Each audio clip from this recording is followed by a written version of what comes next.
Homeostasis térmica, que es el nombre relacionado directamente con homeostasis, o también un nombre alternativo que es lo mismo, son sinónimos, termorregulación. Son absolutamente lo mismo. Por lo tanto, el objetivo de esta clase es identificar los mecanismos neuroendocrinos implicados en la regulación de la temperatura. ¿Temperatura de quién? Humana, claramente, porque todo se ha enfocado en el humano, por lo menos lo que se enseña en enseñanza media. Y recuerden algunos conceptos previos, vimos la semana pasada, el hipotálamo, casi siempre, o la gran mayoría de las veces, es el órgano nervioso más importante involucrado en todas las respuestas de homeostasis. Por lo tanto, el hipotálamo acá va a jugar un rol crucial. Otro concepto importante también es recordar que homeostasis son todos los mecanismos, ¿cierto?, que permiten que nuestro medio interno se mantenga estable.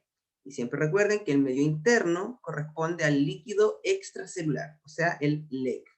Son todos los fluidos, el plasma, el líquido intracelular, o sea, extracelular, perdón, y son esos líquidos que están en nuestro interior. Ese es el medio interno, para que no lo olviden. Voy a aceptar algunas personas que están entrando. Ahí sí. Ya. Entonces, vamos con la revisión. Tenemos que, para los humanos y para los organismos superiores, la regulación de la temperatura corporal es un factor crucial porque toda la vida y todo el tiempo estamos sometidos a variaciones de temperatura ambiental, pero también variaciones de temperatura interna. O sea, el cuerpo, por algún factor, ya sea enfermedad, alguna infección, tenemos cambio de temperatura, pero también el ambiente, que es muy cambiante, nos enfrenta a cambio de temperatura. Entonces, los organismos superiores han tenido que desarrollar distintos mecanismos y respuestas para poder mantener la temperatura corporal dentro de límites, ciertos límites, ¿cierto? Que son variantes, pero no varían tanto, o sea, no hay tanta variación, ciertos números, no puede ser menos que esto, no puede ser más que esto, para que estemos protegidos, ¿cierto? Porque un cambio muy brusco puede llevar a la muerte. Quizás no la muerte literal del cuerpo completo, pero sí muerte de tejidos, muerte de células, y eso finalmente igual lleva a un deterioro y a un daño en general. Por lo tanto, todas las respuestas que van a estar relacionadas con la regulación de la temperatura tienen como objetivo, ¿cierto?, facilitar la conservación, la producción o la eliminación de calor corporal. O sea, para yo mantenerme estable, puedo producir calor, puedo eliminar calor o bien puedo conservar el calor que tengo. Son todas las alternativas. Entonces, por eso es tan crucial para la vida la regulación de la temperatura.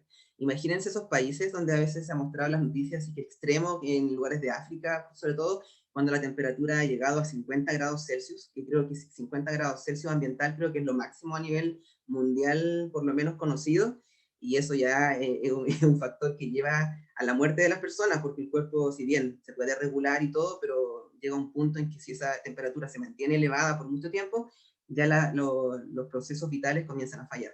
Entonces, aún así, nuestro cuerpo va a tener ciertas respuestas que va a permitir que ojalá la temperatura interna se mantenga. Por lo tanto, podemos comparar el cuerpo humano con una casa, por ejemplo, una casa cuando hace frío, puede haber calefacción de algún tipo, cualquier tipo que sea, no sé, llámese brasero, una estufa, un radiador, etcétera. Y cuando hace mucho calor, se puede usar un ventilador, abrir las ventanas, cualquier mecanismo que haga que la casa se enfríe y esté más fresca. El cuerpo es lo mismo. El cuerpo, por ejemplo, cuando tiene que producir calor, podemos tiritar, y cuando queremos perder calor, podemos, por ejemplo, producir sudor. Entonces, es muy parecido. La casa regula la temperatura de cualquier forma para que se mantenga un cierto equilibrio, el cuerpo también. Entonces sería una analogía. Comenzamos. Acá aparecen dos gráficos, porque antes de entrar en los temas así de fondo de homeostasis, tenemos que conocer que en general existen dos tipos de organismos. Hay más, son tres tipos, pero nos vamos a enfocar en dos, que son los más comunes. Organismos como nosotros, aquí parece un ratón, una laucha, no sé qué será, que se llaman endotermos, pero también se llaman homeotermos. Puede ser endotermo u homeotermo, con H, homeotermo o endotermo. Y nosotros somos endotermos, organismos que somos capaces, ¿cierto?, de generar calor metabólico en nuestro cuerpo y así mantener una temperatura estable. Entonces, fíjense en el gráfico, a medida que aumenta la temperatura ambiental, o sea, temperatura externa, el cuerpo, estos organismos, ¿cierto?, la temperatura interna, corporal, se mantiene intacta. No hay mayor variación. O sea, podrían haber 40 grados y la temperatura corporal tiene que seguir en el mismo nivel. Entonces, por eso se llaman endotermos u homeotermos, porque somos capaces de generar calor, de eliminar calor, o bien regular nuestra temperatura. Podemos hacerlo. Nuestro cuerpo tiene mecanismos capaces de mantener ese equilibrio. Esa es la característica de los endotermos o también homeotermos. No es el mismo concepto, pero están muy relacionados. Entonces, eso sería. En cambio, otro tipo de organismos, como los reptiles, por ejemplo, los anfibios, los peces, no tienen esa característica. Ellos son ectotermos o también llamados poikilotermos, con Q, poikilotermos. Ellos no tienen mecanismos para poder generar calor, por lo tanto, están obligados a depender de la temperatura externa, o sea, la temperatura ambiental. Fíjense acá, a medida que aumenta la temperatura ambiental externa, la temperatura de esta serpiente que está aquí comienza a aumentar. Entonces, eso pasa, por ejemplo, típico con las lagartijas, que uno puede ver durante, sobre todo la temporada de verano, que cuando hay mucho sol, la lagartija se coloca al sol y después de un tiempo se va a la sombra. Claro, porque si la lagartija se queda todo el día al sol, su temperatura va a aumentar tanto que se va a morir. Entonces, no sería viable con ella. Voy a escribir la palabra poikilotermo. Poikilotermo. Ahí está. El ectotermo es lo mismo que poikilotermo. Se escribe en el concepto. Y el endotermo, el primer concepto, es lo mismo que homeotermo. Ahí está. Poikilotermo y homeotermo. Y es lo mismo que ectotermo y endotermo. Entonces, eso. Nosotros estamos en el primer grupo, endotermos u homeotermos, que tenemos mecanismos para generar calor y mantener una temperatura estable todo el tiempo. Profe, creo que no Dígame. lo envió a todos. ¿No? Ya voy a revisar. Perdón. Ah, claro. Le llegó a las personas que... No sé quién le llegó. Me parece que le llegó a las personas que están en sala de espera. Ya. Y no hay nadie en sala de espera. Ya. Poikilotermo. Poikilotermo. Ahí está. Y la otra palabra es homeotermo. Ya. Gracias por la aclaración. Ahí sí. Ahí están los dos conceptos. Endotermo es homeotermo y los ectotermos poikilotermo. Ahí está la aclaración. Entonces nosotros somos endotermos. Regulamos la temperatura y tenemos mecanismos para mantenerla estable. Si vemos esta figura que me gustó bastante, los tipos de temperaturas corporales en el humano, esto está enfocado en el humano, tenemos que un humano adulto normal tiene la temperatura que podría variar como mínimo 36 grados Celsius y máximo 37,5 aproximadamente, sería el rango normal. Más que eso, anormal, menos que eso, anormal. Entonces, si es menos que 36, sería hipotermia, la persona está con un déficit de temperatura, podría llevar a la muerte, y si está más con eso, puede pasar desde fiebre, fiebre alta, hasta incluso la hipertermia, donde ya en la hipertermia es un caso gravísimo, porque recuerden que las proteínas que tenemos en el cuerpo son muy sensibles al calor, pero sobre todo calor sobre 40, 50 grados Celsius claramente, y en ese contexto podríamos empezar a perder enzimas importantes para la vida y la persona podría morir. La hipertermia es muy grave. En cambio, si la temperatura es menos de 35 grados Celsius o inferior, tenemos que las proteínas se podrían desactivar. Recuerden que las proteínas con temperatura elevada se desnaturalizan, se rompen, se destruyen, y con temperatura inferior a la óptima se inactivan. O sea, después se pueden volver a activar y funcionar, pero si se inactivan y son enzimas o proteínas cruciales, claramente eso puede llevar a un problema. Vicente tiene una pregunta. Sí, profe. Entonces, en las proteínas radica que, por ejemplo, un organismo sea ¿Cómo es? ¿Homeotermo o poikilotermo? No, radica ¿No? en los mecanismos que tenga ese organismo, esa especie, para poder, ya sea, depender de la temperatura externa, sería poikilotermo, o tener mecanismos propios que le permitan mantener siempre la temperatura estable. Por ejemplo, nosotros siempre vamos a estar en un rango 36, 37,5. Somos homeotermos porque si la temperatura baja, la podemos subir, y si la temperatura sube, la podemos bajar. Entonces, siempre nos mantenemos en ese rango. En cambio, los poikilotermos no. Si el ambiente está más caliente, ellos tienen más temperatura. Si el ambiente está más frío, ellos tienen menos temperatura. A eso se ¿Y cómo refiere. lo hacen? Ellos, Sí, ¿cómo lo hacen para sobrevivir a esos rangos de temperatura? bueno, ellos, por ejemplo, como decía el ejemplo de la lagartija, ella en la mañana tiene que salir, por ejemplo, a buscar el sol, y una vez que adquiere una temperatura más o menos que le permite moverse, tiene que comer. Al comer también genera temperatura interna por calor de los alimentos, y después se coloca al sol de nuevo, y una vez que la temperatura ya está en la óptima, y para no tener problemas de que sea mucha temperatura, tiene que esconderse un poco a la sombra, y seguir comiendo, seguir haciendo sus actividades, y ya cuando ya llega la noche, cuando se pone frío, tiene que esconderse. Generalmente esos organismos tienen madrigueras, o alguna parte donde viven, que la temperatura bajo tierra, por ejemplo, se sigue manteniendo a un cierto nivel, entonces así no se muere, por decirlo así. Juliana tiene una pregunta. Profe, ¿en las Sí. bacterias sucede lo mismo o ya es más, tienen un mecanismo diferente debido a Eh, que ¿Mm? resisten temperaturas extremas? Claro, ahí depende depende la bacteria, y incluyamos también acá, depende del tipo de patógeno o de microorganismo, porque, por ejemplo, las bacterias que nos causan enfermedades típicas a nosotros los humanos, como Escherichia coli, entre otras, esas bacterias tienen un rango de temperatura óptimo que es a los 37 grados Celsius, o sea, como nosotros, por eso pueden vivir en nosotros. Entonces, si ellas están a una temperatura mayor, se mueren; si están a una temperatura menor, se inactivan. Entonces, sería como, funcionarían así como las proteínas. Mayor Ah, se ya. mueren y menor se inactivan. Esto por eso Bueno, profe, sí, las bacterias se pueden mantener congeladas por mucho tiempo en laboratorio, y después se vuelven a temperatura normal y siguen funcionando, no hay problema, se vuelven a activar. Entonces, de hecho, de aquí surge también lo mismo, que es algo clave del organismo humano y otro tipo de organismos superiores, que cuando hay una infección se produce la fiebre, que es como un desajuste de lo que tenemos que tener para que la temperatura aumente, y de esa manera las bacterias o microorganismos que nos estén infectando se mueran para que no tengan la temperatura óptima en nuestro cuerpo. O sea, la fiebre es un mecanismo necesario. Cuando es en exceso o extremadamente mucha fiebre, ahí pasa a ser algo patológico, por decirlo así, o de enfermedad.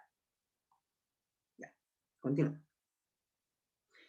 Esto es para, no olviden, al igual como decíamos en la clase anterior, todos los sistemas que mantienen la homeostasis tienen esta misma nomenclatura o estos mismos componentes. Todos tienen que tener un receptor que capta un estímulo interno o externo.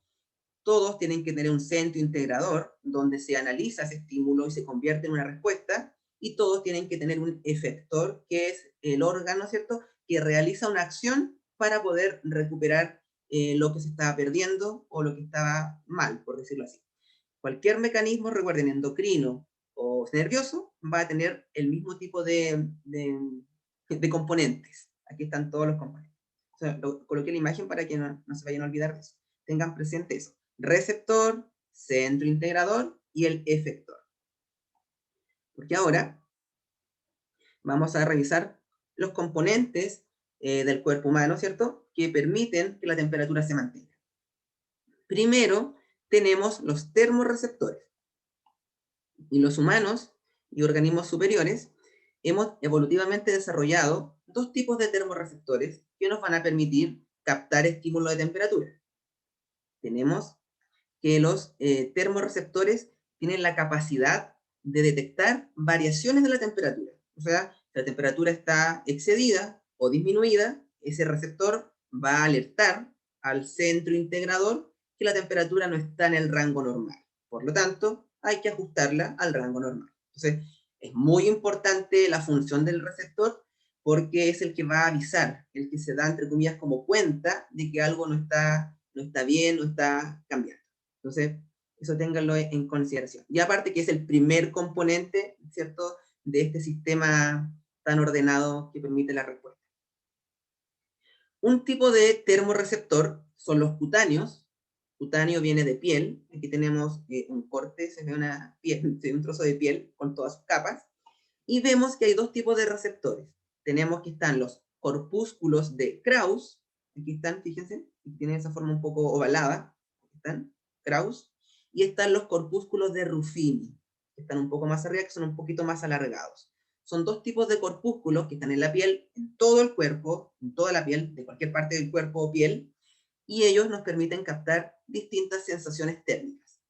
Por ejemplo, los corpúsculos de Krauss detectan temperatura baja a la normal, o sea, entre comillas, el frío, y los corpúsculos de Ruffini detectan temperaturas mayores a la normal, entre comillas, calor. Entonces, corpúsculos de Krauss y corpúsculos de Ruffini son termorreceptores cutáneos que se encuentran en la piel, cuya particularidad es encargarse de la temperatura de la piel. Si la temperatura de la piel aumenta, se activan los de Ruffini, y si la temperatura de la piel disminuye, alertan los corpúsculos de Krauss. De esta manera, el centro integrador puede tomar alguna determinación para que la temperatura de la piel vuelva a su nivel. Entonces, estos serían los primeros termorreceptores cutáneos. Siempre digo una lecera por si les sirve, si se le olvida cuál es de Krauss, cuál es el de Ruffini. Yo digo, Ruffini empieza con Ru y Krauss comienza con K. So, yo digo Ruca, Ruffini, calor, Ruca. Entonces, si se acuerdan Ruca, dicen, Ruca, Ruffini, calor. Y por descarte, Krauss sería con frío. Entonces, son juegos de palabras que a veces pueden servir. A algunos sí les sirve, entonces por eso lo menciono. Si no les sirve, omítalo. Pero es una, claro, por lo menos yo me lo aprendí así y nunca se me ha olvidado. Voy a ver el chat. Profe, Dígame. los de Krauss están en la epidermis, no, en la dermis, epidermis, ¿en dónde están? Todos están en la dermis. La epidermis es la de arriba y la dermis es la de acá. La capa donde encontramos receptores para el dolor, para la presión, para la temperatura. Ok. Sí. Voy a leer el chat y hay una pregunta. Por ejemplo, la respuesta. A ver, cuando se pierde temperatura.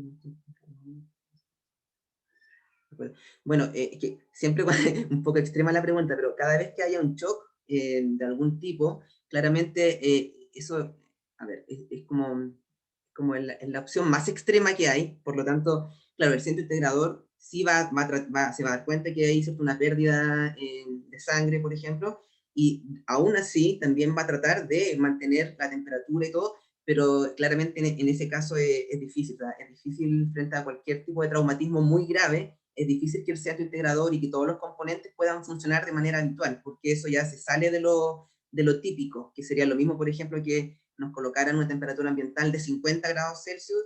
Si bien algunos podrían sobrevivir, pero muchas personas no lo van a poder hacer, porque aunque el centro integrador y todos los componentes trabajen en conjunto para mantenerla, igual no se va a poder, porque hay un rango en el cual incluso esas estructuras pueden fallar y ya no van a poder responder.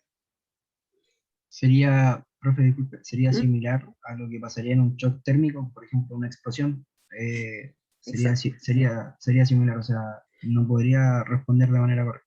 Exacto, sí, porque por un lado se está perdiendo, ¿cierto? Se está perdiendo muchas cosas, o sea, hay una falla en general, o sea, si se pierde sangre, etcétera, lo que sea, los primeros órganos que se ven dañados son los órganos del sistema nervioso, sobre todo el cerebro, que es el que tiene que tener siempre una dosis de oxígeno constante. Entonces, si la sangre no está en su cantidad suficiente y no va a poder llevar oxígeno suficiente al cerebro, ya todos los componentes ahí, donde está el hipotálamo también, no van a poder funcionar.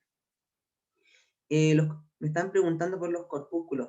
Sí, serían así como unas ciertas terminaciones nerviosas, porque los receptores cutáneos son partes del sistema nervioso, son receptores, pero sí serían terminaciones nerviosas, que en este caso detectan temperatura mayor cuando es Ruffini y temperatura menor cuando es Krauss. Sí, muy buena pregunta. Ya, eso sería con respecto a los receptores cutáneos. Siempre se encargan de la temperatura de la piel. O sea, podríamos decir, entre comillas, temperatura externa de nuestro cuerpo. Porque, ojo, que la temperatura que tenemos en la piel no es la misma temperatura que hay dentro del cuerpo, que sería la temperatura de la sangre.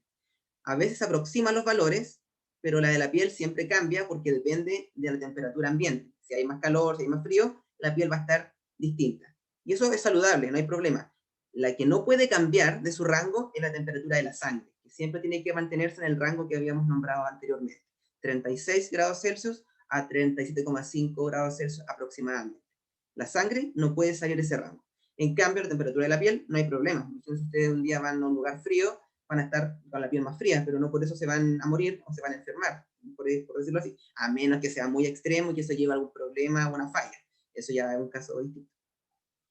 Y los segundos tipos de receptores que tenemos de tipo termorreceptores se llaman termorreceptores centrales, y los termorreceptores centrales se ubican algunos en el hipotálamo, otros en el sistema nervioso central, y otros se ubican en los órganos internos.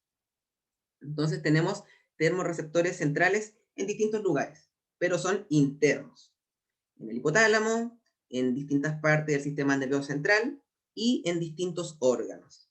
¿Por qué? Porque al estar dentro de nuestro cuerpo, ¿cierto? Cuando pasa la sangre, ellos pueden detectar cómo está la temperatura de la sangre. Si está en el rango viable o está en un rango que podría llevar a algún problema. Y al igual que los cutáneos, si la temperatura aumenta o disminuye de la sangre, estos termorreceptores centrales avisan al hipotálamo, ¿cierto? O a otras regiones cerebrales para que, en realidad sería hipotálamo, ahí corrijo, solo hipotálamo, para que haya un ajuste de la sangre, ¿cierto? De la temperatura y se vuelva al equilibrio. Entonces, tenemos dos tipos de termorreceptores: cutáneos, temperatura externa de la piel, y centrales, temperatura interna de la sangre. ¿Sí? Ya. ¿Preguntas? ¿Una consulta? ¿Ahí? Ya. Entonces ahí tenemos la primera parte, los termorreceptores. Bueno, tenemos que, para que se pueda regular la temperatura, ¿cierto? Siempre van a actuar sistema nervioso y sistema endocrino, como habíamos comentado en la clase anterior de introducción de este tema. Siempre dos sistemas que en conjunto se van a relacionar, ¿cierto? Para que las respuestas homeostáticas sean efectivas y nuestro cuerpo se mantenga en rangos equilibrados. Primero, daremos una revisión al control nervioso. Este esquema creo que es uno de los mejores porque es bastante explicativo.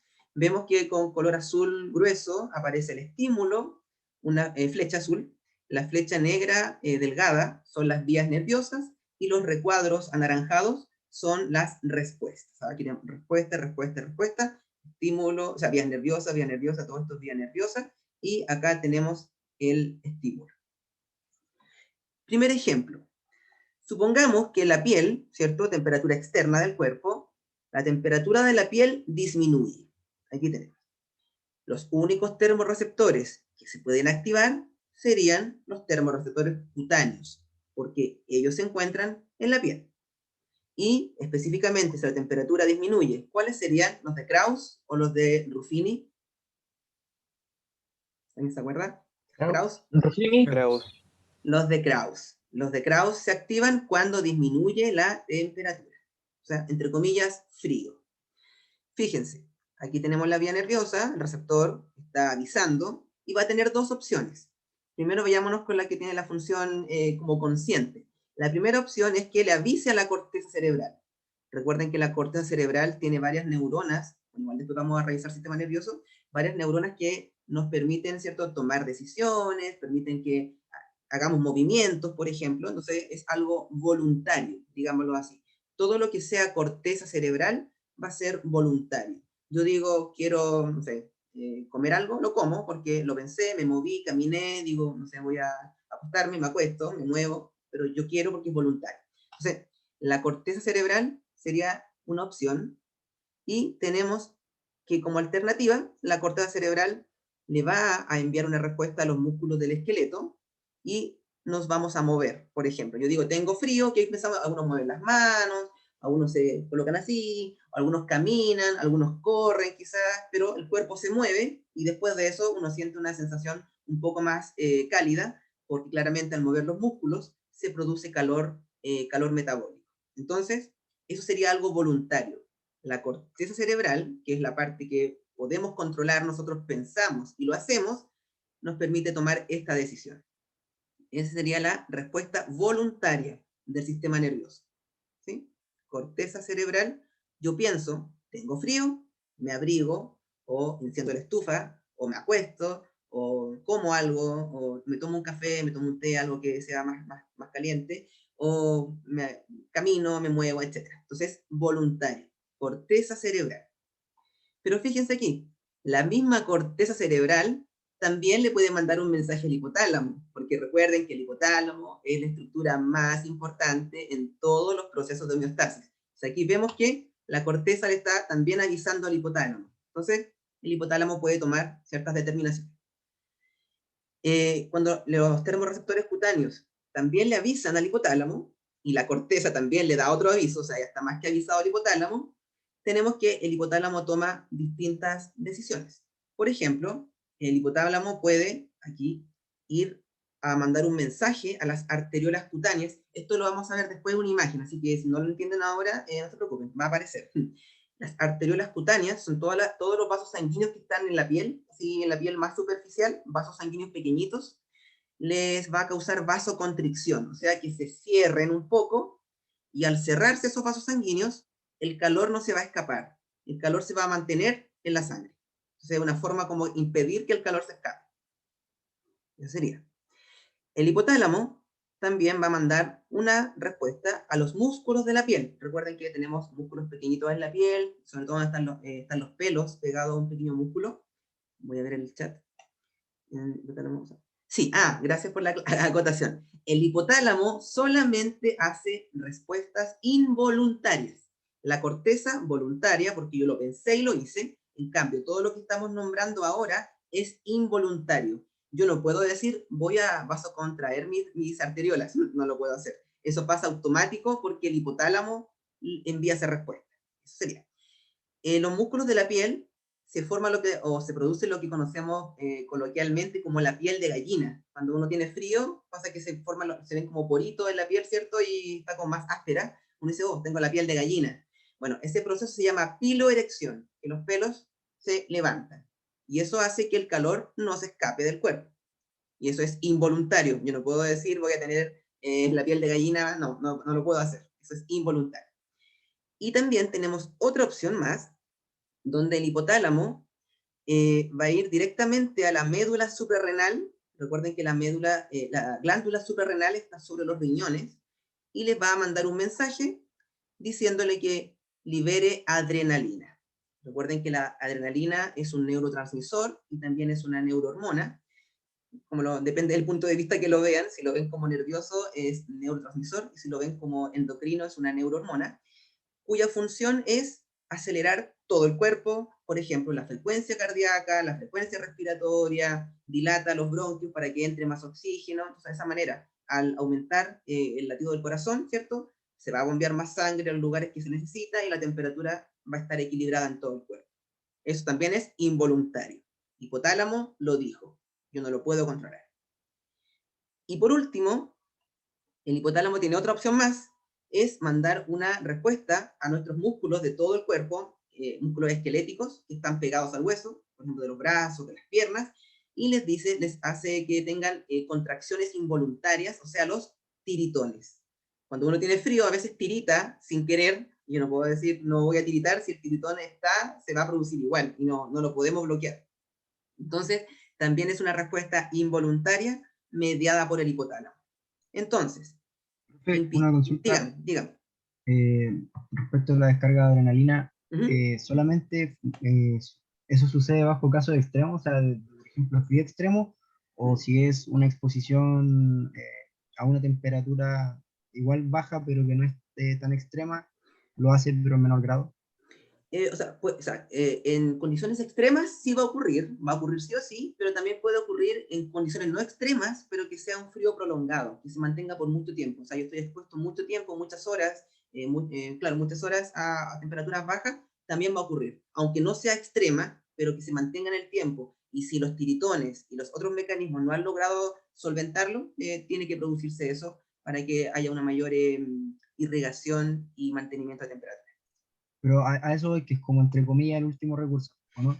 Es que, a ver, déjeme pensar, como último recurso, o sea, sí, digamos que sí, porque todo lo que sea liberar neurotransmisores u hormonas sería como más que último recurso, sería como o sea, sí, eso suena feo como último recurso, o sea, sería una de las últimas opciones, está bien, sí, ya digámoslo así, claro. Todas las demás que son rápidas y que actúan rápido son las primeras, porque uno tirita es rápido, arteriola se contrae es rápido, piel de gallina es rápido. En cambio, la adrenalina va a demorar un poco en hacer efecto, pero con eso se va a la segura que se pueda regular. Entonces, sí. No último recurso porque no sea menos importante, sino porque es más prolongado y todo eso. Bien. Gracias, profe. De nada. Entonces aquí tendríamos un ejemplo de cómo el sistema nervioso puede controlar una disminución de temperatura. Ya, lo que hablábamos recién, disminución de temperatura en la piel. Y en el caso contrario, si la disminución de la temperatura es en la sangre, acá tenemos el segundo ejemplo, por lo tanto, temperatura interna, claramente los termorreceptores que se activan son los centrales, que podrían ser los que están en el hipotálamo, el sistema nervioso, los órganos, cualquiera, pero ellos solamente le van a avisar al hipotálamo lo que está pasando, no a la corteza cerebral, solamente al hipotálamo. O sea, cuando la temperatura de la sangre cambia, hipotálamo es el único que puede detectarlo y que puede dar respuestas. Cuando la temperatura de la piel, puede ser la corteza o el hipotálamo, pero cuando es de la sangre, solamente hipotálamo. Y él va a tener las mismas respuestas que recién describimos.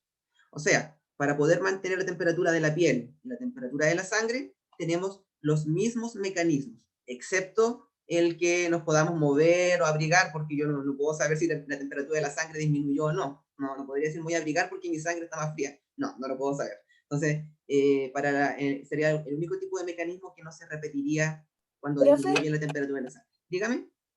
¿Puede disminuir la temperatura de la sangre y no la de la piel?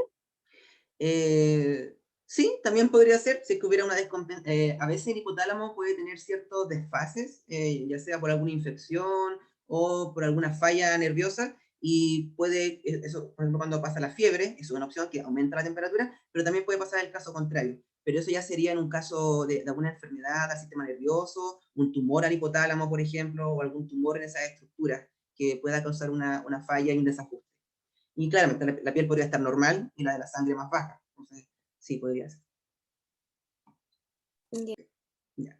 Entonces, aquí tenemos, de nada, aquí tenemos la respuesta nerviosa. Luego, continuamos con acá son dos esquemas, tenemos otras opciones. Aquí tenemos respuestas frente, ¿me pueden decir lo que dice? No alcanzo a leer, no me acuerdo si puse primero disminución o aumento. Respuesta frente al estrés térmico por disminución de la temperatura. Muchas gracias. Siguiendo con el tema de recién, cuando disminuye la temperatura, aparte de los mecanismos que nombramos, tenemos más. Entonces, vamos a repetir algunos, pero también nombraremos algunos. El cuerpo va a tener una opción que es disminuir la pérdida de calor. O sea, el cuerpo va a hacer que, por favor, la temperatura que está no se vaya. O sea, quédate temperatura y no te escapes. O sea, calor, no te escapes. Entonces, para impedir esa pérdida de calor y mantener la temperatura, el cuerpo puede hacer lo que ya dijimos, la vasoconstricción. Fíjense, el vaso sanguíneo se achica, entonces, de la piel. Al achicarse, pasa menos sangre. Y al pasar menos sangre, esa sangre va a tener menos contacto con las capas superiores de la piel. Y al tener menos contacto con las capas superiores, va a haber menos intercambio con el ambiente.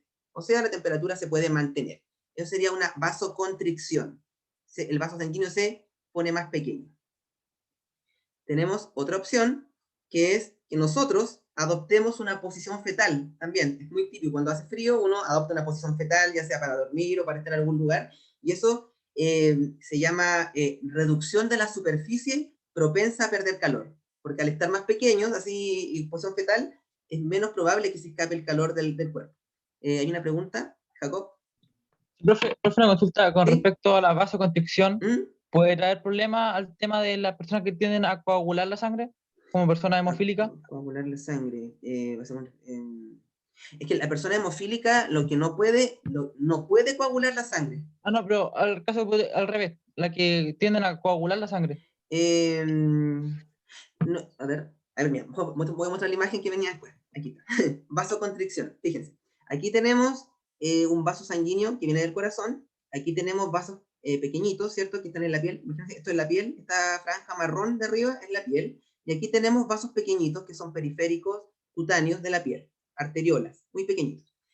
Cuando hay una vasoconstricción, lo que pasa es que aquí se cierra un poquito el canal, entonces la sangre pasa menos, entonces la sangre va a seguir pasando por acá. Entonces, mayor problema no sería porque son vasos pequeños, o sea, no tendría a formarse un coágulo acá, porque si acá no puede pasar, la sangre simplemente sigue su camino y pasa por acá, y ignora ese camino, por decirlo. Profe, Espera un poquito. ¿esto está Sí, relacionado te con la escucho.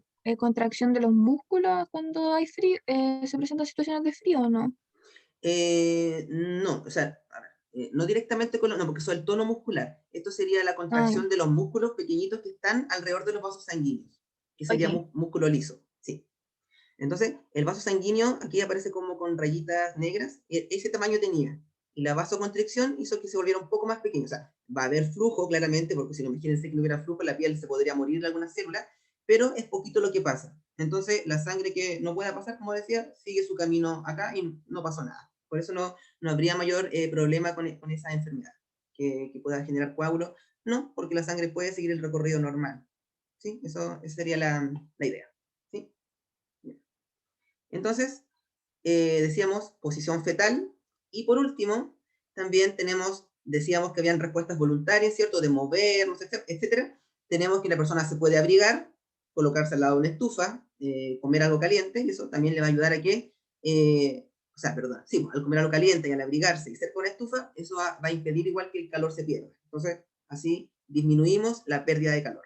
Esta sería la primera respuesta para poder enfrentar una disminución de la temperatura. Y la segunda respuesta es que el mismo cuerpo, ¿cierto? Desarrolle respuestas que permitan el aumento del calor, o sea, que produzcamos más calor. Por ejemplo, aquí tiene que ver con los músculos, lo que se llama el aumento del tono muscular.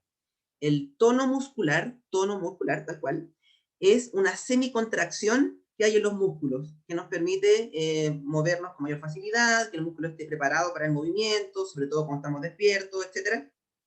Tono muscular, una semicontracción. Y como el músculo se está contrayendo, está ocupando glucosa, se está liberando ATP y se está liberando calor. Entonces, al aumentar el tono muscular, se libera más calor. Entonces, perfecto, estamos produciendo calor.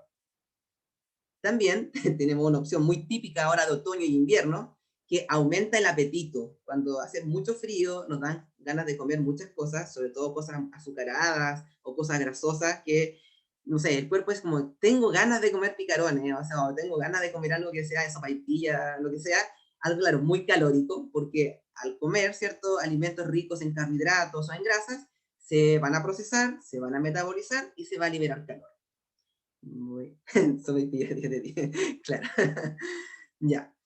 Luego, tenemos otra opción que es tiritar, como ya habíamos dicho. Cuando uno tirita, los músculos se contraen y también generan calor. Entonces, estamos produciendo calor. Y por último, era movernos, ¿cierto? Podemos caminar, podemos saltar, hacer ejercicio, lo que sea, y al mover nuevamente los músculos, producimos calor. Entonces, cuando la temperatura disminuye, en general vamos a tener dos mecanismos. Que no se escape el calor, disminución de esa pérdida, mejor dicho, y aumentar el calor corporal. Entonces, ahí tenemos, Profe, dígame. ¿la pilorexión cuenta ¿Sí? como disminución de la pérdida de calor? Exacto, sí. No la coloqué acá porque aparecía allá, pero sí. Sí. Cuenta como impedir el escape de calor. Muy bien. Esos serían algunos mecanismos extra. ¿Sí? Ya mostré esta imagen, que es la vasoconstricción. Recuerden, es los vasos periféricos pequeñitos que pasan por la superficie de la piel, se cierran un poquito y la sangre tiende a entrar mucho menos el flujo, y el flujo se mantiene en los vasos grandes. De esa manera no se intercambia calor con el ambiente y podemos mantener. ¿Qué pasa cuando tenemos vasoconstricción? Yo creo que ustedes lo han evidenciado muchas veces, a veces en las manos o en los pies, o en los pómulos de la cara. ¿Cómo se colocan? ¿Rojos o morados? Morados, ¿cierto? Cuando uno dice, tengo tanto frío, o tengo las manos moradas, o tengo las manos pálidas también en algunos casos, claro, es por eso. Es porque está llegando menos flujo a los tejidos más superficiales. Llega Según yo, flujo, ¿sí? más que en la cara, profe, es como en los labios, como que los labios se notan antes que en la Sí. cara. Ya, también puede ser por el tipo de, claro, por las capas de la piel y todo eso, claro. Entonces uno siempre cuando tiene frío, siente más frío en las manos, en los pies, por ejemplo. Entonces, claro, es por eso. Porque el flujo se está redistribuyendo y se está manteniendo en los vasos más grandes para que el calor no se intercambie con el ambiente. Entonces, eso sería. ¿Esto de manera prolongada daña las células de Es la que, piel? no podría ser tan prolongado. O sea, porque, a ver, en el caso de que fuera una persona que vive en un clima frío, va a tener otros mecanismos que son más bien hormonales y eso le va a permitir tener un calor más constante. Por lo tanto, no hay que recurrir tanto como a negarle el flujo a los vasos. Y aparte que una persona que prolongadamente viva en lugares fríos, la persona va a estar siempre abrigada. Por lo tanto, no va a tener ese problema de intercambiar tanto, o va a tener ropa que es impermeable, etcétera, o no, térmica, mejor dicho, impermeable, y eso le va a impedir que el calor se escape tanto. Entonces igual el cuerpo va a notar eso y no habría problema. Claro. Hay personas que tienen enfermedades con esto, sí, son enfermedades base, que hace que el flujo sea menos y sí tienen problemas, no me acuerdo de la enfermedad, como Gayton, Garton, algo así, en la enfermedad que tienen siempre vasoconstricción, y eso sí es grave porque es una enfermedad, claramente. Luego tenemos lo contrario, los mecanismos que se tienen que activar cuando hay un aumento de temperatura. O sea, ahora hace calor. Por ejemplo, un día de verano, que podría ser con calores extremos, etc. Sobre todo los que viven en lugares más de presión intermedia, los calores son horribles. Hay personas que dijeron que eran de Coelemu por allá, el calor a veces es insoportable. Lugares de, acá siempre fresco, tenemos costa al lado, así que, y río al lado también, así que siempre fresco. Bueno, tenemos también dos mecanismos principales. El primero es el incremento de la pérdida de calor, o sea, el cuerpo tiene que perder calor.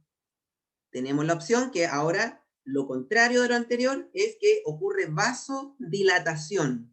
Vasodilatación. Y lo voy a explicar de inmediato con la imagen. Aquí, fíjense, tenemos la vasodilatación y al revés de lo anterior, este vaso que estaba aquí se hace más grande, ¿cierto? Aquí está más grueso y de esa manera el flujo llega mucho más a los tejidos superficiales.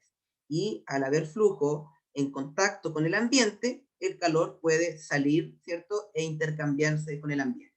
Eso es la vasodilatación. De esa manera, el cuerpo puede expulsar calor fácilmente con la vasodilatación. Ya, tenemos aquí la vasodilatación.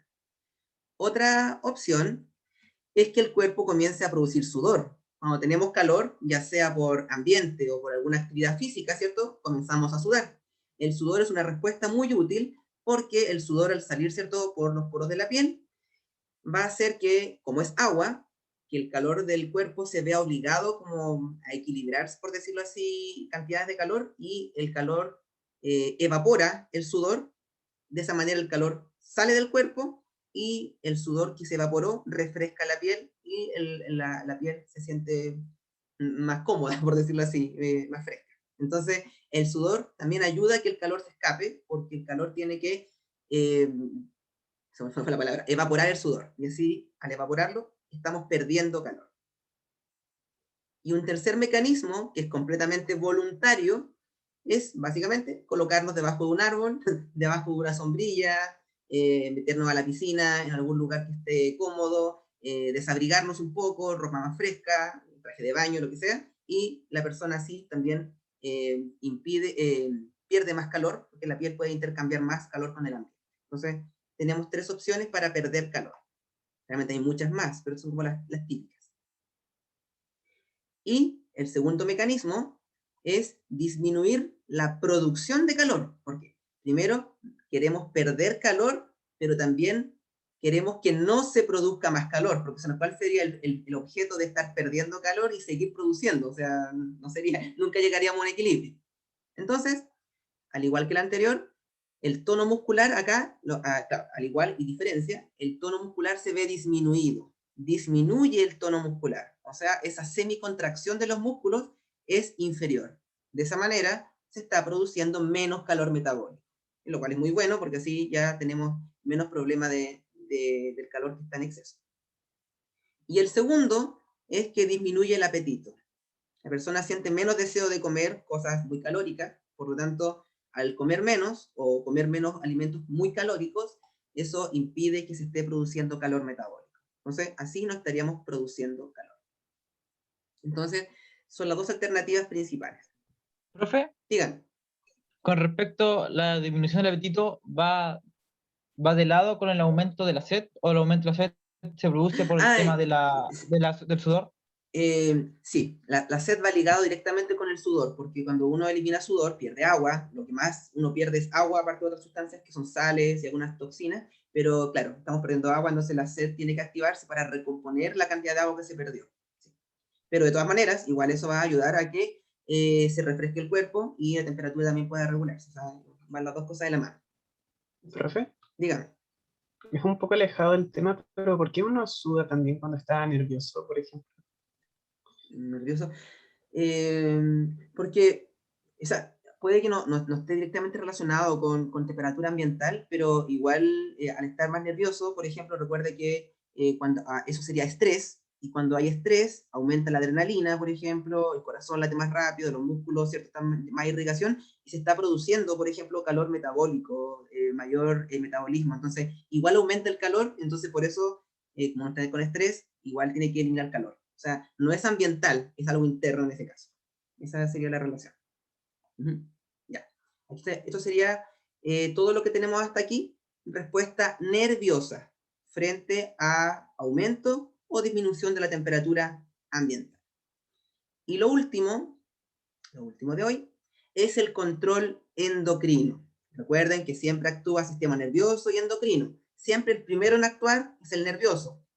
Y el segundo en actuar es endocrino, no porque sea menos importante, sino porque sus respuestas son más prolongadas, y aquí, si ya con esto ya no funciona, ya no hay nada que hacer, por decirlo así.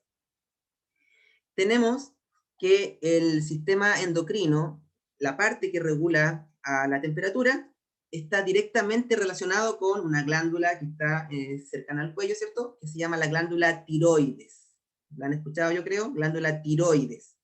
Tenemos que acá está el hipotálamo, aquí está la hipófisis, específicamente la adenohipófisis, ¿cierto? Hipófisis anterior, perdón, acá, la adenohipófisis, aquí está, y la adenohipófisis libera ciertas hormonas, que es la TRH, que es estimulante de la tiroides.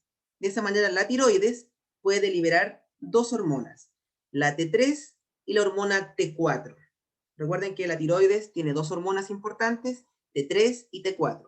La T3 se llama triyodotironina, son tres yodos, triyodotironina, y la T4 se llama tetrayodotironina, pero la conocemos siempre como tiroxina, con X. T4 tiroxina, T3 triyodotironina. De las dos, la hormona activa, o sea, la que realmente va a hacer efecto, es la T3. La T4 se convierte en T3. Nosotros en la sangre a veces cuando hay que hacerse algún examen, etcétera, hacen el examen de la hormona T4, así como cuánta tiroxina hay. Y esa es hormona que no va a estar activa porque o tiene muy poca actividad o no tiene actividad. En cambio, la T3 es la hormona activa, es la que va a hacer el efecto, la que va a ir a los órganos a dar algún mensaje. Entonces, la tiroides libera T4 y T3, y la T4 que liberó se convierte en T3. Entonces, tenemos solamente T3, que es la hormona activa. Recuerden que siempre influye la retroalimentación negativa, entonces si ya se reguló, ¿cierto? Esto va a llevar un mensaje al hipotálamo y a la hipófisis de que produzcan menos hormonas, y así todo vuelve al equilibrio. Pero si aún no se regula, el mensaje va a ser que sigan produciendo para que haya más hormonas hasta que se logre lo que se quiere. Entonces, la hormona T3 y T4 son partes del... sí, la hormona T3 y T4 sirven para la regulación de temperatura corporal de manera endocrina. Eso es la diferencia. Todo lo anterior era nervioso y este mecanismo es endocrino, o sea, netamente de glándulas y hormonas. Ya. Y la pregunta es, ¿qué hace la hormona T3, que es la activa? Tiene efectos metabólicos, metabolismo. Tenemos que la hormona T3 aumenta el metabolismo. Esta flecha acá se refiere a aumento del metabolismo. ¿Y qué quiere decir eso? Quiere decir que, sobre todo los carbohidratos y las grasas, se van a empezar a usar en las mitocondrias para producir ATP. Y al producir ATP, también se va a permitir que se vaya liberando calor metabólico. porque al romper la glucosa, ¿cierto? Se libera ATP, pero también se libera calor. Al romper las grasas, se libera ATP, pero también se libera calor. Por lo tanto, al liberarse calor, estaríamos permitiendo, ¿cierto?, que la temperatura corporal aumente. Este mecanismo sería cuando la temperatura está baja, claramente, el que estamos describiendo. ¿Sí? Porque el calor metabólico ayuda, ¿cierto?, a que la temperatura corporal aumente. Eso sería. Y lo último, que igual le encuentro fantástico, es que la T3 también tiene una opción estimulante de que se produzcan nuevas bombas sodio-potasio. Bueno, esto tenía que moverse, no se está moviendo, pero bueno, igual. Tiene la capacidad de estimular la síntesis de nuevas ATPasas, o sea, bombas sodio-potasio. Y recuerden que las bombas sodio-potasio corresponden a un tipo de transporte activo que ingresan potasio, sacan sodio, ocupando ATP. Y al ocupar ATP, van a liberar calor también. Y al ocupar ATP, van a necesitar que el metabolismo siga produciendo más ATP, entonces más calor. De esa manera se compensa, ¿cierto? Y todo esto sería metabólico. Y así la temperatura puede aumentar.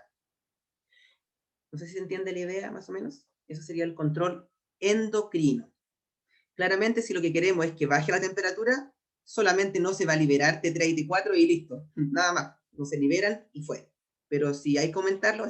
Bueno, también siempre agrego como dato, este mecanismo endocrino ocurre principalmente en personas que viven en lugares fríos o en personas que están expuestas por tiempo a temperaturas más bajas, por decirlo así. O sea, no es que yo, por ejemplo, hoy tengo frío y estoy liberando T3, T4. O sea, sí liberamos normalmente, pero no para tanto para la temperatura. Para nosotros actuaría más, de climas más templados, actúa más el sistema nervioso. Pero personas que viven prolongadamente en lugares fríos o son de lugares fríos toda la vida, ellos sí, siempre tienen muy activo su control endocrino, porque claramente viven en esos lugares y tienen que estar con un metabolismo mucho más alto. Por eso las personas, por ejemplo, que viven en el Ártico, en Groenlandia, en lugares así, a veces aparecen reportajes, los esquimales, o incluso antiguamente pueblos originarios que vivían en lugares fríos, lo que tenían que comer eran alimentos que tuvieran mucha grasa, por ejemplo. Eso es muy calórico. Entonces, es por lo mismo, que ayuda a que aumente el metabolismo. Pero aún así, ocurra en lugares fríos o no, igual tienen que tener ciertas nociones de la respuesta endocrina. Y creo que eso es todo en la revisión de homeostasis térmica. No sé si hay alguna duda para que la hagan.